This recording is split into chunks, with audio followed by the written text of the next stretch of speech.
بابا جی ایک بات تو بتائیں، ایسا کیوں ہوتا ہے کہ جب ہم ساری زندگی رو رو کر ایک دعا مانگتے ہیں اور جب اس دعا کی قبولیت کے آثار نظر آنے لگتے ہیں تو اس انسان سے اس شے کی طلب ہی چھین لی جاتی ہے؟ بابا جی کچھ دیر خاموش رہے اور پھر اپنی مخصوص مسکراہٹ لبوں پر لاتے ہوئے کہنے لگے، پتر کچھ چیزیں بہت خاص ہوتی ہیں جنہیں زندگی سے کبھی ختم نہیں ہونا چاہیے، ان کا حصول ہی ان کے وجود کو مٹانے یا قدر کھو دینے کا باعث بن جاتا ہے۔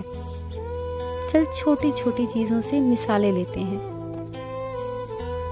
جیسے تو بچپن میں گیم کھیلتا تھا تو اس میں مختلف رکاوٹوں پر مبنی سٹیج آیا کرتے تھے اور تو مجھے بتاتا تھا کہ بابا جی یہ سٹیج بڑے مزے کا ہے، پر جب بھی تو اسے پار کر جاتا تھا تو پھر واپس اس سٹیج کو نہیں کھیلتا تھا، ہمیشہ آگے ہی آگے بھاگتا تھا۔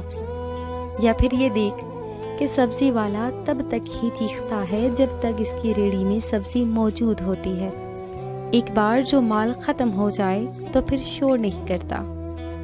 اور انسان تو ویسے ہی تلاش کا مارا رہا ہے، جہاں چیز جگہ اس کی تلاش مکمل ہو جاتی ہے وہاں کا دوبارہ پھیرا نہیں کرتا۔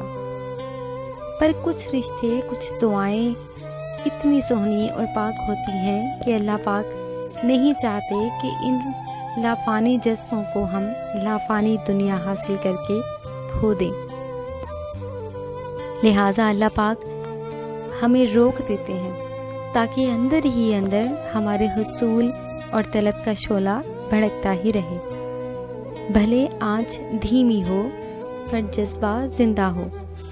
پھر دعا چاہے عشق کے حقیقی ہو یا کسی سوہنے رشتے کی، ساری لذت تو طلب میں ہی ہے، حصول تو ایک بے جان کیفیت ہے۔ مزہ تو تب ہے جب رو رو کر مانگا جائے پر لیا نہ جائے۔ سبحان اللہ۔